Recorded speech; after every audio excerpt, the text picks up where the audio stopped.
अब इसका next topic पढ़ते हैं। पैरा चेंज करिए। भारतीय संविधान के अंतर्गत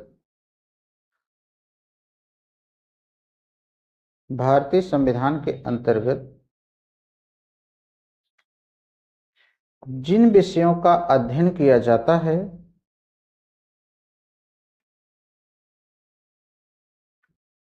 भारतीय संविधान के अंतर्गत जिन विषयों का अध्ययन किया जाता है वे निम्नलिखित हैं। जिन विषयों का अध्ययन किया जाता है वे निम्नलिखित हैं। यानी कॉन्स्टिट्यूशन में जिन विषयों का आप अध्ययन कर रहे हैं वो हैं कौन से विषय। भारतीय संविधान में जिन विषयों का आप अध्ययन कर रहे हैं वो विषय कौन से हैं। पहला क्वेश्चन इसका पहला लिखिए। यही विषय ही क्वेश्चन है, उसको क्वेश्चन रूप में मैं लिखा रहा हूं। देखिए, संविधान का अगर आपके पास अच्छा अध्ययन रहेगा तो एक तो सिविल जज में काम आ जाएगा, एक जीके में काम आ जाएगा, 2 एक इंटरव्यू में काम आ जाएगा, 3 एक प्री में काम आ जाएगा, 4 एक कल काम आया था मेन में, 5 तो कई जगह आपके काम आ जाएगा। दूसरा है कि अगर कोई व्यक्ति आपसे मुलाकात करेगा तो पहला क्वेश्चन संविधान से पूछेगा। तो संविधान पर पहला क्वेश्चन लिखिए, भारतीय संविधान की प्रकृति बताइए। भारतीय संविधान की प्रकृति, नेचर ऑफ इंडियन कॉन्स्टिट्यूशन। भारतीय संविधान की प्रकृति बताइए।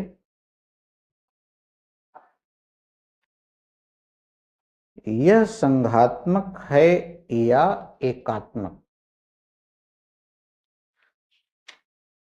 यह संघात्मक है या एकात्मक? आपको ऊपर बताया कि भारतीय संविधान के अंदर क्या क्या पढ़ेंगे। एक तो ये पढ़ लेंगे कि कहीं पर राष्ट्रपति पूरे देश को चलाता है, वही सब कुछ रहता है। कहीं पर प्रधानमंत्री चलाता है, राष्ट्रपति को नाम मात्र रखा जाता है। यही दोनों के संदर्भ में ये पहला क्वेश्चन है। एकात्मक है कि संघात्मक, हमारे यहाँ कौन सा है, ये एक क्वेश्चन पढ़ेंगे। नहीं, ऐसे थोड़े है, पहले पढ़ के तब कहेंगे एकात्मक संघात्मक। पहले पढ़ेंगे, उसका लक्षण बताएंगे। ऐसा कौन सी चीज है जिसकी वजह से हम ऐसा कह सकते हैं। तो किसी के ऊपर अगर आरोप लग गया कि आप इस जातिवादी हैं, आप ये ऐसा करते हैं, तो पूछेगा आप कैसे कह सकते हैं। हम लोग पढ़ रहे थे नेचर ऑफ इंडियन कॉन्स्टिट्यूशन।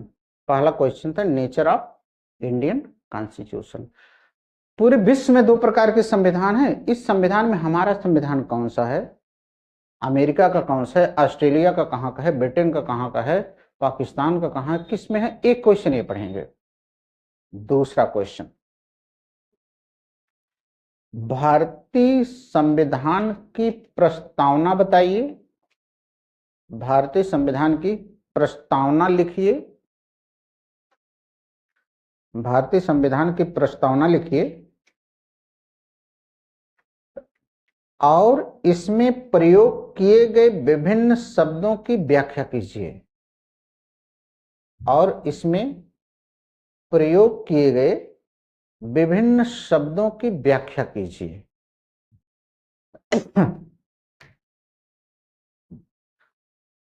इसमें प्रयोग किए गए विभिन्न शब्दों की व्याख्या कीजिए। तो पहले पार्ट को उत्तर किसी को याद है? यानी लिख ले जाएंगे बिना देखे। हम लिखाएंगे नहीं, बता रहे हैं, लिख ले जाएंगे, लेकिन याद कर लीजिएगा। इसको कमरे पे बैठ के याद कर डालिएगा, क्योंकि लिखने के लिए आता है। भारतीय संविधान की प्रस्तावना लिखिए और उसमें दिए गए शब्दों की व्याख्या कीजिए। एक यह है। दूसरा क्वेश्चन, तीसरा क्वेश्चन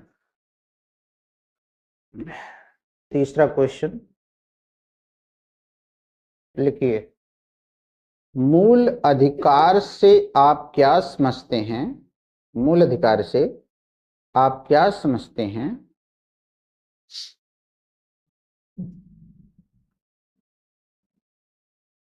यह कितने प्रकार का होता है? यह कितने प्रकार का होता है? मूल अधिकार से आप क्या समझते हैं?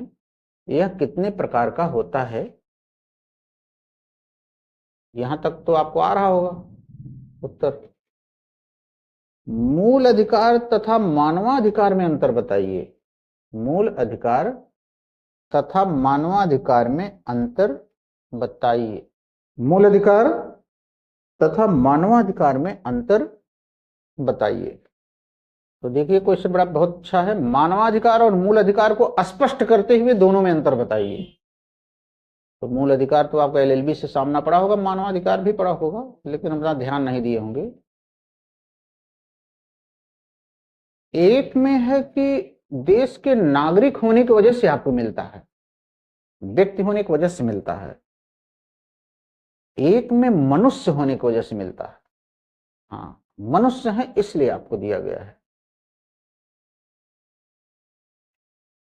और एक मनुष्य को दूसरे मनुष्य के खिलाफ मिलता है, दैट इज मानवाधिकार। और उसके लिए कल आया ही था, राज्य के विरुद्ध या व्यक्ति के विरुद्ध, कल पेपर में ही था। एक वर्ड सुने हैं कि नहीं? Amnesty international. पढ़ेंगे जानेंगे, इंटरनेशनल लॉ का है। एमनेस्टी इंटरनेशनल मानवाधिकार को कंट्रोल करती है, अंतरराष्ट्रीय संस्था है। तो ये क्वेश्चन बड़ा प्यारा सा क्वेश्चन है। मूल अधिकार, मूल अधिकार कितने प्रकार का है, मानवाधिकार और मूल अधिकार में संबंध बताइए, अंतर बताइए। एक क्वेश्चन ये है आपका। अब इसी में जोड़ देगा क्या वो, यह किसके विरुद्ध प्राप्त हैं, ये कल आया था ना, मूल अधिकार। तो दूसरा क्वेश्चन लिखिए।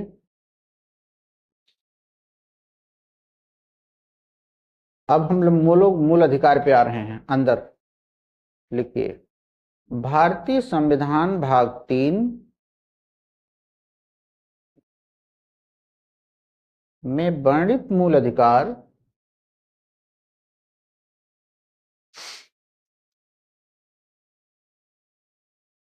राज्य के विरुद्ध प्राप्त हैं, राज्य के विरुद्ध प्राप्त हैं। भारतीय संविधान भाग 3 में वर्णित मूल अधिकार राज्य के विरुद्ध प्राप्त हैं।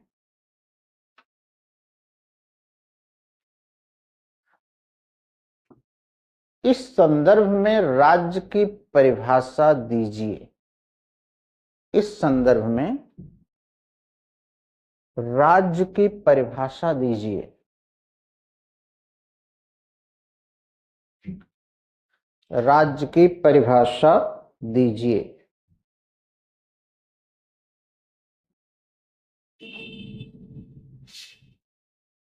देखो, परिभाषा दीजिए, आबलिक कर दीजिए, आबलिक राज्य को समझाइए, राज्य को समझाइए। मतलब राज्य क्या है ये बताना है आपको, स्टेट समझाइए। क्या न्यायपालिका राज्य में आती है, उसी में जोड़ दीजिए, क्या न्यायपालिका राज्य में आती है, क्या न्यायपालिका राज्य में आती है।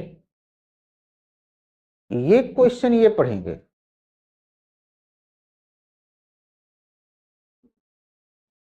इसमें मूल अधिकारों पे क्वेश्चन चल रहा अपना। इसके पहले जनरल था। न्यायिक पुनर्विलोकन से क्या समझते हैं, जुडिशियल रिव्यू। न्यायिक पुनर्विलोकन से आप क्या समझते हैं, जुडिशियल रिव्यू। न्यायिक पुनर्विलोकन से आप क्या समझते हैं।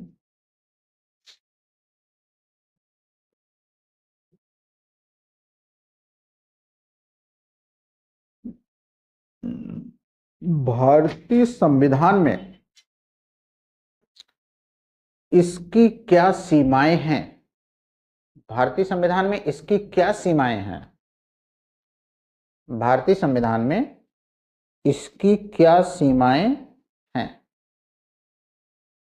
मूल अधिक न्यायिक पुनर्विलोकन, जुडिशियल रिव्यू से आप क्या समझते हैं, भारतीय संविधान में इसकी क्या सीमाएं हैं।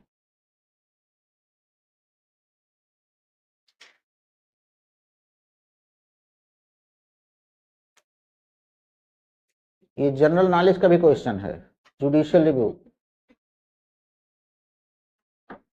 इसको धाए धाए उड़ा देंगे सीपीसी से, लेकिन वह रिव्यू है। ये जुडिशियल रिव्यू है, इसमें आर्टिकल 32-33 लिखना पड़ेगा, 32, 226, केशवानंद भारती, ये सब लिखना पड़ेगा। वो तो जुडिशियल, वो रिव्यू केवल है। भाई जब कुछ नहीं मिलता तो क्या करेंगे, कहीं कहीं जोड़ जाड़ के इधर उधर करते हैं एलएलबी वाला। या गांव में जब कोई नहीं गाता तो कोई एक माता जी आती हैं, जोड़ जोड़ गाना शुरू करती हैं। अब गाना वाना नहीं रहता, झूठे उसमें जोड़ते रहते हैं इधर उधर से। तो ये जुडिशियल रिव्यू का क्वेश्चन आ गया आपका। ये आर्टिकल 13 पे है, ये आर्टिकल 13 पे है। इसके ऊपर वाला कौन सा था?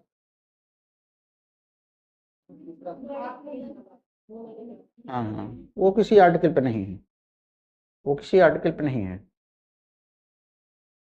अब अगला लिखिए सवाल,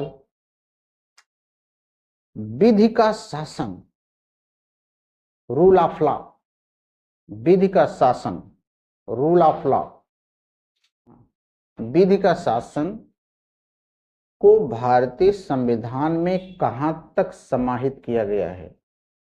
विधि का शासन को भारतीय संविधान में कहां तक समाहित किया गया है?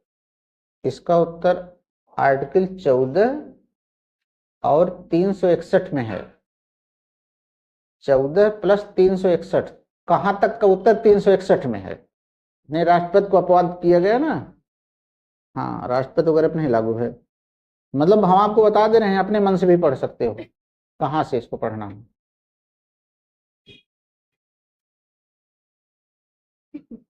मूल अधिकार, पहले मूल अधिकार पर सवाल है ये। पहला मूल अधिकार 14 में है, वहां का सवाल ये शुरू हो रहा है। पहले मूल अधिकार पर दूसरा सवाल, विधि के समक्ष समता, इन्वर्टेड कॉमा रहेगा, विधि के समक्ष समता,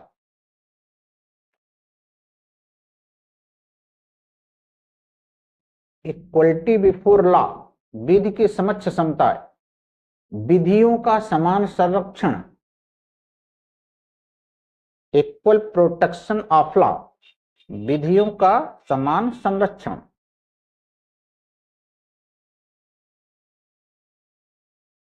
दोनों शब्दों की व्याख्या कीजिए,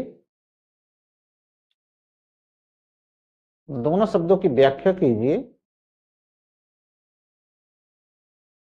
तथा युक्त वर्गीकरण, रीजनेबल क्लासिफिकेशन का नियम बताइए।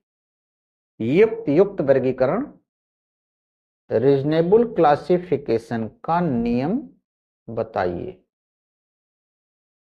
युक्त वर्गीकरण,